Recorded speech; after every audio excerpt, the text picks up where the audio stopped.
নমস্কার বন্ধুরা, মিষ্টুস kitchen and ভ্লগে আপনাদের সবাইকে স্বাগত জানাই। আমার আজকের রেসিপি ভেজিটেবল চপ। আমি আজকে সম্পূর্ণ নিরামিষভাবে এই চপটি তৈরি করেছি। কোনো পেঁয়াজ রসুনের ব্যবহার আমি এখানে করিনি। যারা একদম নিরামিষ খান তারা বাড়িতে অবশ্যই এইভাবে ভেজিটেবল চপ বানিয়ে খেতে পারবেন, একদম দোকানের মতো। আসুন বন্ধুরা, দেখে নেওয়া যাক আমি কিভাবে বানিয়েছি আজকের এই ভেজিটেবল চপটি। এই চপটি বানানোর জন্য আমি প্রথমে একটি মশলা তৈরি করে নেব। তার জন্য একটি প্যানে প্রথমে দিয়ে দিলাম 2টি শুকনো লঙ্কা, দিয়ে দিচ্ছি 1 টুকরো দারচিনি, 3টে এলাচ, আর দিয়ে দিচ্ছি 1 চামচ গোটা ধনে, 1 চামচ গোটা জিরে, আর 1 চামচ মৌরি। এইবার ভালোভাবে নেড়ে এই মশলাটা ভেজে নিতে হবে।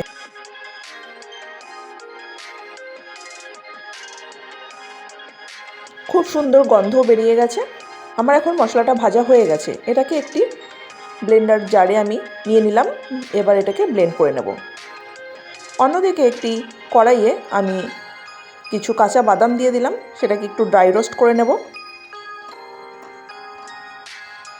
বাদামটা ভাজা হয়ে গেলে আমি অন্য একটি পাত্রে ঢেলে নেব। পরে ওটাকে আমি খোসা ছাড়িয়ে নেব বাদামগুলোর। হালকা লাল লাল হয়ে গেছে, দেখুন বাদামটা আমার ভাজা হয়ে গেছে। এবার আমি একটি পাত্রে ঢেলে রাখছি। ঠান্ডা হলে এর খোসা ছাড়িয়ে নেব। এবার আমি ওই কড়াইয়ে দিয়ে দেব 4 চামচ পরিমাণ তেল। সাদা তেল আমি এখানে ব্যবহার করেছি। এবার আমি এই তেলের মধ্যে দিয়ে দিচ্ছি 1 চামচ 5 ফোড়ন।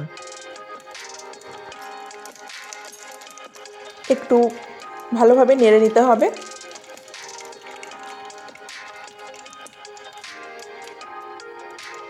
এবার আমার 5 ফোড়নটা ভাজা হয়ে গেছে। এর মধ্যে আমি দিয়ে দেব 1 চামচ থেতো করা আদা, আর 1 চামচ কুচি করা কাঁচা লঙ্কা। আমি এখানে আদা বাটা ব্যবহার করিনি। আদাটা একটু মুখে পড়লে খেতে ভালো লাগে চপটা। দিয়ে দিচ্ছি সামান্য একটু হলুদ। আমি আগে থেকেই বিট আর গাজর ভালো করে ধুয়ে ওই গ্রেটারের সাহায্যে গ্রেট করে রেখেছিলাম। এবার সেটা আমি এর মধ্যে দিয়ে দিচ্ছি। আপনারা চাইলে মিহি করে বটি দিয়েও কেটে নিতে পারেন।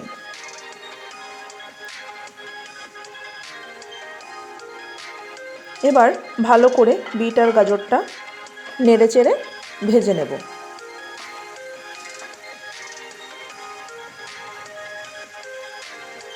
এইভাবে কিছুক্ষণ নাড়তে নাড়তেই দেখবেন যে বিট আর গাজর থেকে হালকা হালকা জল ছেড়ে আসছে, মানে ওর থেকে ময়েশ্চারটা বেরোতে শুরু করে দিয়েছে।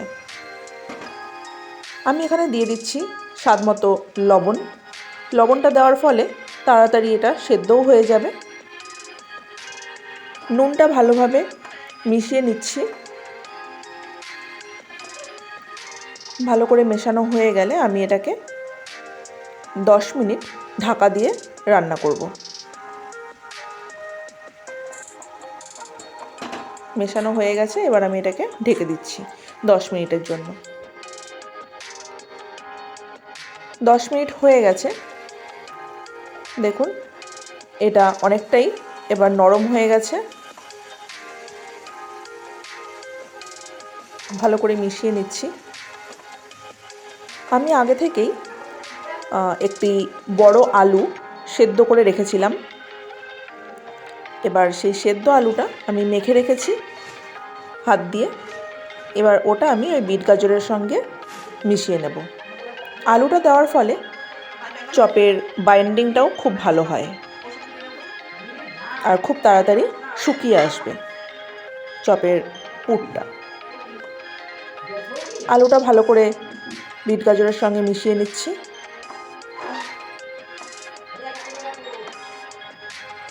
দেখুন অনেকটাই শুকনো হয়ে এসছে। আপনারা চাইলে এর মধ্যে মটরশুঁটি, ধনেপাতা ব্যবহার করতে পারেন। এবার দিয়ে দিচ্ছি স্বাদ মতো চিনি। যেহেতু ভেজিটেবল চপ একটু মিষ্টি মিষ্টি হয়, তাই একটু চিনিটা একটু বেশিই দেব। আমি আমার স্বাদ মতো দিয়েছি, আপনারাও আপনাদের স্বাদ মতো দেবেন। আগে থেকে ভেজে রাখা বাদামগুলো এবার দিয়ে দিলাম, ভালোভাবে মিশিয়ে নেব। এই পুরটা মেশাতে মেশাতে আমি আগে থেকে যে একটা মশলা তৈরি করে রেখেছিলাম, ভাজা মশলা, সেই মশলাটাও আমি এর মধ্যে দিয়ে দিয়েছি। সেটা আর ভিডিওতে দেখানো হয়নি, আসলে ক্যামেরাটা অফ হয়ে গিয়েছিল। যাই হোক, মশলাটা আমি ভালোভাবে ওর মধ্যে মিশিয়ে নিয়েছি, পুরটার মধ্যে। এইভাবে নেড়ে চেড়ে বাকি যে ময়েশ্চারটা ওর মধ্যে রয়েছে পুরের মধ্যে, সেটাও টেনে নিতে হবে, মানে টানিয়ে নিতে হবে। আমার এবার পুরটা প্রায় কমপ্লিট হয়ে গেছে। আমি এটাকে একটি প্লেটে ঢেলে নিয়েছি, তারপরে এরকমভাবে ছড়িয়ে একটু ঠান্ডা হতে দেব। এদিকে আমি একটি বাটিতে 1 চামচ ময়দা, 1 চামচ কর্নফ্লাওয়ার নিয়ে নিয়েছি। তারপর এমনি নর্মাল জল দিয়ে একটি পাতলা ব্যাটার তৈরি করে নেব। দেখুন, এইভাবে পাতলা একটি ব্যাটার তৈরি করে নিয়েছি। আর নিয়েছি আমি বিস্কুটের গুঁড়ো, কিছুটা লবণ আমি এর মধ্যে মিশিয়ে নিচ্ছি।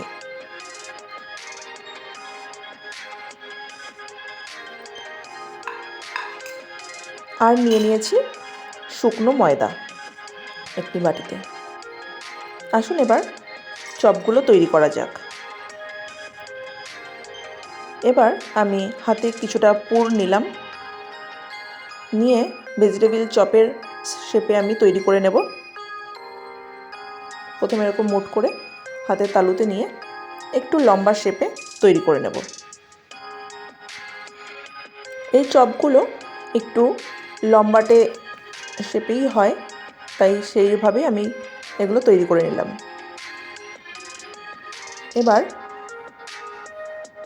এটাকে আমি ওই শুকনো ময়দার মধ্যে একটু কোট করে নিচ্ছি। তারপরে ওই ব্যাটারটির মধ্যে আমি এটা দিয়ে দেব।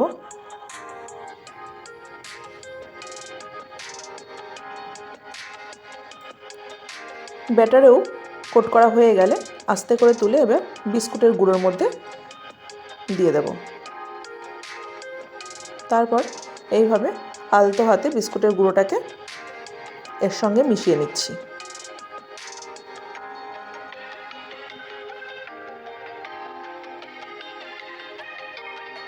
দেখুন কি সুন্দর একটি তৈরি হয়ে গেছে। এইভাবে আমি আরও একটি তৈরি করা দেখাচ্ছি। বন্ধুরা, আমার এই রেসিপিটা আজকে আপনাদের কীরকম লেগেছে অবশ্যই কমেন্ট বক্সে লিখে জানাবেন। আর কে কোথা থেকে আমার এই ভিডিওটি দেখছেন অবশ্যই জানাবেন, তাহলে তাদের আমি ধন্যবাদ জানাতে পারবো। দেখুন আমার আরেকটা তৈরি করা হয়ে যাচ্ছে।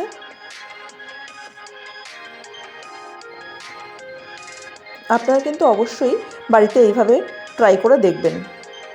আর আমার এই রেসিপিটি যদি আপনাদের ভালো লেগে থাকে তাহলে অবশ্যই ভিডিওটিতে একটি লাইক করে দেবেন, আর সবার মাঝে ভিডিওটিকে একটু শেয়ার করে দেবেন। দেখুন আমার আরেকটি চপ তৈরি করা হয়ে গেছে। এইভাবে আমি বাকি সমস্ত চপগুলো তৈরি করে নেব।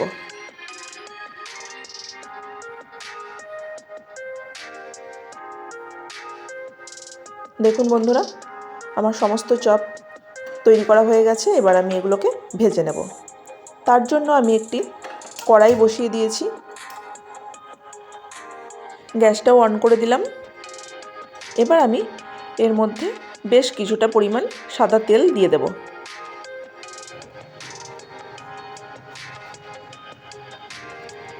তারপর ওই চপগুলোকে লাল লাল করে ভেজে নেব তেলটা গরম হলেই। দেখুন আমি চপগুলো আগে থেকেই দিয়ে দিয়েছিলাম, এক পিঠ ভাজা হয়ে গিয়েছে। এবার আলতো হাতে আস্তে করে আমি এটাকে উল্টে দিচ্ছি। এইভাবে লাল লাল করে ভেজে নিতে হবে। আপনারা অবশ্যই বাড়িতে কিন্তু একবার এইভাবে ভেজিটেবিল চপ বানিয়ে দেখবেন। দোকানের ভাজা কেনার থেকে, ফাস্টফুডের দোকানের এই ভাজা কেনার থেকে বাড়িতে ভাজা তৈরি করে খেলে অনেকটাই উপকার পাওয়া যায়। আর বাচ্চাদের তো দোকানের খাবার একদমই খাওয়া উচিত না, তাই বাড়িতেই আপনারা এইভাবে বানিয়ে ভেজিটেবিল চপ খেতে পারেন, খুবই ভালো লাগবে। দেখুন আমার এগুলো প্রায় ভাজা হয়ে গেছে।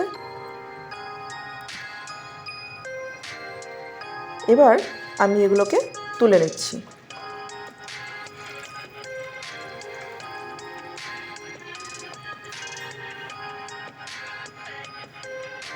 এটা আমার ছিল ফার্স্ট ব্যাচ। এরপরে আমি আরও দুটো ব্যাচে এই ভেজিটেবিল চপগুলো ভেজে নিয়েছি।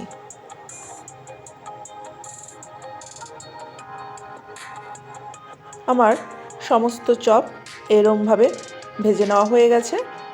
তারপর আমি মাস্টার্ড সসের সাহায্যে পরিবেশন করেছি। দেখুন দোকানের মতো, যাতে একদম দোকানের মতো খেতে লাগে তার জন্য আমি ওপর থেকে একটু বিট নুন ছড়িয়ে দিচ্ছি, তাতে ভেজিটেবিল চপগুলো খেতে খুবই ভালো লাগে। এই ভেজিটেবিল চপগুলো টমেটো সস দিয়ে না খেয়ে এই মাস্টার্ড সস দিয়ে খেলে খুবই ভালো লাগে। এইভাবে অবশ্যই আপনারা ভেজিটেবিল চপ বাড়িতে বানাবেন। আমি একটা ভেঙে দেখিয়ে দিচ্ছি, দেখুন কতটা সুন্দর হয়েছে। আমার ভিডিওটি ভালো লাগলে অবশ্যই ভিডিওটিতে একটি লাইক করে দেবেন। নতুন বন্ধুদের কাছে আমার চ্যানেলটি সাবস্ক্রাইব করার অনুরোধ রইল। আর পাশে থাকা বেল আইকনটি অবশ্যই ক্লিক করে দেবেন আমার ভিডিওর নোটিফিকেশান সবার প্রথমে পাওয়ার জন্য। আজকের ভিডিওটি এই পর্যন্তই। সবাই ভালো থাকবেন, সুস্থ থাকবেন। নমস্কার।